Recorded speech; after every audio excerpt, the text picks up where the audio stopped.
Hello বন্ধুরা, welcome back to দীপসার ছোট্ট জগৎ। আশা করি তোমরা সবাই ভালো আছো, আমরাও খুব ভালো আছি। আরও একটা ভিডিও নিয়ে আমি পিয়ালি তোমাদের সামনে হাজির হলাম। তো এখানে দেখো, প্রথমেই নিয়ে নিচ্ছি সাদা সর্ষে। তো বুঝতেই পারছো আজকের একটা রান্নার রেসিপি তোমাদের সাথে শেয়ার করব। তো এখানে দেখো 4-5 চামচ হচ্ছে সাদা সর্ষে নিয়ে নিচ্ছি। তোমরা পরিমাণে কমও নিতে পারো, যে যেরকম বানাবে সেই পরিমাণে আর কি নেবে। আর দেখলে সাদা সর্ষের পরিমাণটা একটু বেশি লাগবে, কালো সর্ষে সামান্য পরিমাণ লাগবে। কালো সর্ষের একটা ঝাঁস থাকে বলে সুন্দর, সেই জন্য কালো সর্ষেটা দেওয়া। যদি কারোর আর কি কালো সর্ষে না থাকে, নাও দিতে পারো, কোনো রকম সমস্যা নেই যে দিতেই হবে কালো সর্ষে, এমন কোনো মানে নেই। দেখো আমি এখানে খুব সামান্য পরিমাণে কালো সর্ষে নিয়েছি, দেখতেই পেলে। তো এদিকে আমার সাদা সর্ষে আর কালো সর্ষে নেওয়া হয়ে গেছে। এবার নেব হচ্ছে পোস্ত। পোস্তটাও পরিমাণ মতো বেশিই লাগবে, কারণ পোস্ত দিলে হচ্ছে টেস্ট আরও ভালোই হবে। তো সেই জন্য পোস্তটা একটু বেশি পরিমাণে দিয়েছি। দেখো আন্দাজেই দিয়েছি, চামচটা মানে শুধু জাস্ট নেওয়া, চামচ দিয়ে মেপে অতটা ঠিক বোঝা যায় না। তো এখানেই দেখো আন্দাজে নিয়ে নিচ্ছি পোস্ত। তো আমি যে পোস্তটা নিয়েছি এটা 50 গ্রামের প্যাকেট ছিল, তো এর হাফের মতো নিয়ে নিয়েছি। ধরো 25 গ্রামের মতো পোস্ত এখানে নিয়ে নিয়েছি। তা জলটা পরে দেবো, আগে এইগুলোকেই আজকে তোমার মিক্সিতে হচ্ছে পেস্ট করে আর কি গুঁড়ো করে নেবো একটা। তো এখানে দেখো সর্ষে, 2 রকম সর্ষে আর পোস্ত নিয়ে এবার ফার্স্টে আগে একটা মানে গুঁড়ো করে নেবো, তারপরে জল দেবো পরে।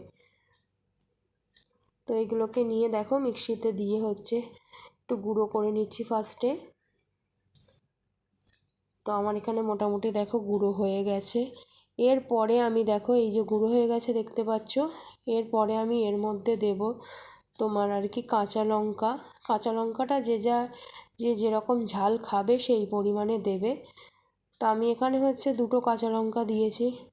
আর এইদিকে দেখো কাজু বাদাম দিয়ে দিচ্ছি।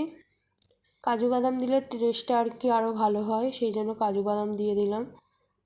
আর এই দেখো বলছিলাম 2টো কাঁচা লঙ্কা, যেহেতু দীপসা খাবে তো আমি ওই জন্য ঝালটা কমই দিয়েছি। তোমাদের যদি কারোর বেশি ঝালের প্রয়োজন হয় বেশি পরিমাণে লঙ্কা দিতে পারো, কোনো অসুবিধে নেই। এবারে দিয়ে দিচ্ছি সামান্য পরিমাণে নুন। নুনটা দেওয়ার কারণ হচ্ছে যাতে না হচ্ছে সর্ষে মানে এখন নুনটা দিলে সর্ষের তেতো ভাবটা আর কি কেটে যাবে তোমার। তো এই দেখো নুন দিয়ে দিলাম।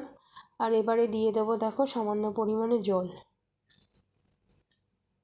এই যে দেখো সামান্য পরিমাণে জল দিয়ে দিচ্ছি। জলটা খুব বেশি দেবে না, তাহলে কিন্তু মিক্সিটা মানে পেস্টটা পাতলা হয়ে যাবে। তো অল্প পরিমাণেই জল দেবে। তো এইগুলোকে নিয়ে আবার দেখো ভালো করে হচ্ছে পেস্ট করে নিচ্ছি। তো কাজু বাদাম তোমরা 8-10টা হচ্ছে দিলেই হবে, কোনো রকম অসুবিধে নেই। তো এই দেখো আমার পেস্ট হয়ে গেছে। আর এই দিকে কড়াই ছোট ছোট করে না পেঁয়াজ কুচিয়ে নিয়েছি, পেঁয়াজ আর রসুন। তো কড়াই একটু তেলে পেঁয়াজ আর রসুনটা ভেজে নিয়েছি। আর এইদিকে আমার হচ্ছে 6টা ডিম আমি সেদ্ধ করে নিয়েছি। তো বুঝতেই পারছো এবারে কি বানাবো, হ্যাঁ ডিম ভাপা বানাবো। তো ডিম ভাপা বানানোর মানে যে কোনো ভাপা বানানোর ক্ষেত্রেই রেসিপিটা তোমার একই রকম। তো এই দেখো ডিমগুলোকে সেদ্ধ করে নিয়ে প্রথমে অর্ধেক করে কেটে নিয়েছি। এরপর ডিমের ওপর তোমার সামান্য পরিমাণ নুন আর গোলমরিচ গুঁড়ো ছড়িয়ে নেব। তো ডিম বলো যে কোনো মাছের রেসিপি বলো একই রকমভাবে তোমরা ভাপাটা করতে পারো। চিংড়ি মাছ ভাপাও সেমভাবেই হয়, আমি তো সব কিছুই একই রকমভাবে করি। তো কোনো রকম তাতে কোনো অসুবিধে নেই, যে কোনো ভাপাই এই প্রসেসে করবে ভালো হবে। তো এইদিকে দেখো, এদিকে টিফিন বক্সের মধ্যে ওই যেই পেঁয়াজগুলো ভেজে রেখেছিলাম, পেঁয়াজ ভাজাগুলো নিয়ে নিয়েছি দেখতেই পাচ্ছি। এরপর পেস্ট যেটা করে রেখেছিলাম সর্ষে আর পোস্তর পেস্টটা দিয়ে দিচ্ছি। দেখো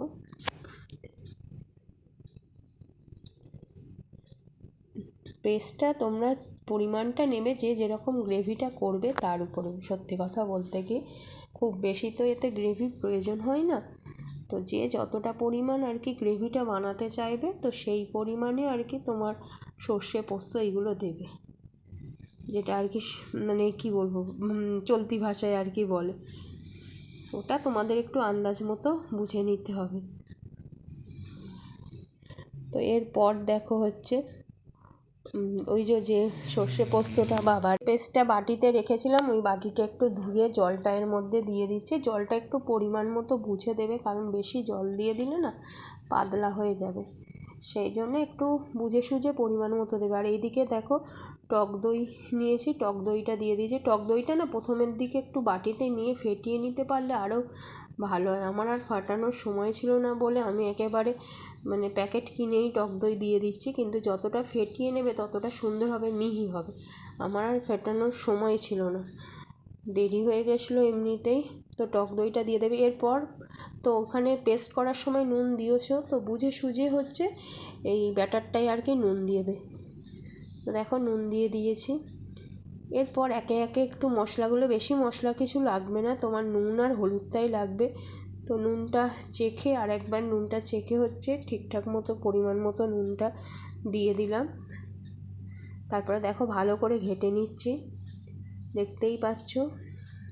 তো এখন যেহেতু হলুদ দিইনি, সাদা সাদা লাগছে। এরপর দেখো হলুদটা দিয়ে দিচ্ছি, হলুদ দিয়েছি আর সামান্য পরিমাণ জিরে গুঁড়ো দিয়েছি। জিরে গুঁড়ো কেউ প্রয়োজন মনে করলে দিতেও পারো, নাও দিতে পারো, সেটা তোমাদের ব্যাপার।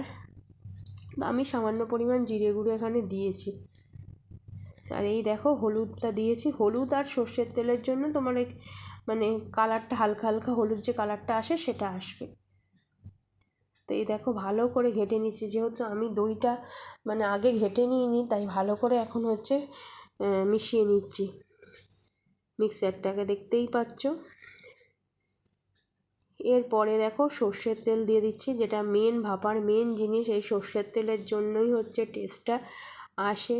তবে আমার ব্যক্তিগতভাবে মনে হয় যে ডিমের থেকে মাছের ভাপা হচ্ছে বেশি টেস্টফুল হয়, বেশি ভালো লাগে। ডিম ভাপাও ভালো লাগে, কিন্তু তার থেকে মনে হয় মাছ এইভাবে করলে আরও বেশি হচ্ছে সুন্দর খেতে লাগে। তোমরা আমাকে কমেন্টে জানিও আমার মতামত ঠিক না ভুল, তোমাদের কোনটা বেশি ভালো লাগে, ডিম ভাপা না মাছের কোনো আর কি ভাপা এইভাবে করলে বেশি ভালো লাগে, অবশ্যই কিন্তু কমেন্টে জানিও। তো এই দেখো আমার বাটারটা মোটামুটি রেডি হয়ে গেছে, দেখতেই পাচ্ছ সুন্দর একটা হলুদ কালারও চলে এসছে। কালারটা এবারে আধখানা ডিমগুলোকে, যেগুলো আমি নুন আর গোলমরিচ উপর থেকে ছড়িয়ে রেখেছিলাম, সেইগুলো একে একে হচ্ছে দিয়ে দেবো। দেখো সুন্দর করে দিয়ে দিচ্ছি। আর টিফিন বক্সের সাইজটা এমনই, সব ডিমগুলো সুন্দরভাবে দেখো ধরেও যাবে।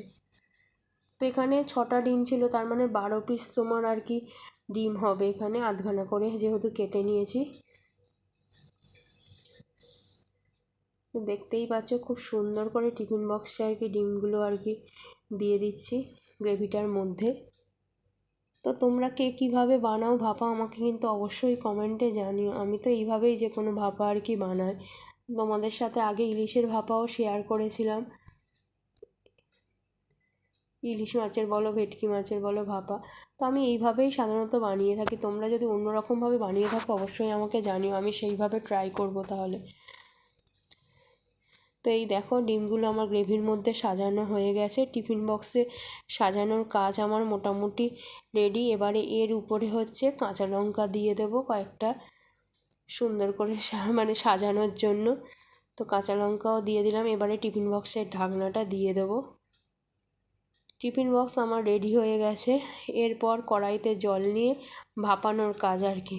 তো এই দেখো কড়াইয়ের জলটা একটু ফুটিয়ে নেবে, ফুটিয়ে নেওয়ার পর তুমি এই স্ট্যান্ডটা বসিয়ে দেবে। স্ট্যান্ডটা এমনভাবে বসাবে যাতে না জলের মধ্যে পুরো ডুবে যায়।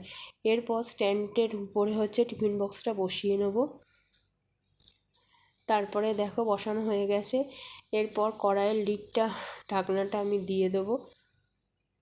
আর যখন আমি এই ঢাকনাটা দেব তারপরে কিন্তু তোমার স্টিমটাকে হচ্ছে মিডিয়ামে রাখতে হবে, কারণ তখন জোরে দিলে ভিতরের ভাপাটা পুড়ে যাবে। তো ওই জন্য মিডিয়াম আঁচে আর কি রাখতে হবে। আর এই যে কড়াইয়ের ওই যে ফুটোটা যেটা আছে ওটাকে বন্ধ করে দিতে হবে। তো ভাপে মোটামুটি 20 মিনিট 25 মিনিট রাখার পরেই আমার রেডি হয়ে যাবে ডিম ভাপা। তো যদি বন্ধুরা ভিডিওটা ভালো লেগে থাকে অবশ্যই চ্যানেলটাকে সাবস্ক্রাইব করো, লাইক শেয়ার কমেন্ট করো, বেশি বেশি করে ভালোবাসা দিও, শেয়ার করো, বেশি বেশি করে কমেন্ট করো। আর প্লিজ সবাই স্কিপ না করে পুরো ভিডিওটা দেখো। তো আমার ডিমের ভাপা কেমন লাগলো অবশ্যই জানিও। Tata, bye bye. গরম ভাতের সাথে সার্ভ করবে, আশা করি খুব ভালো লাগবে। নতুন ভিডিও নিয়ে খুব তাড়াতাড়ি হাজির হচ্ছি।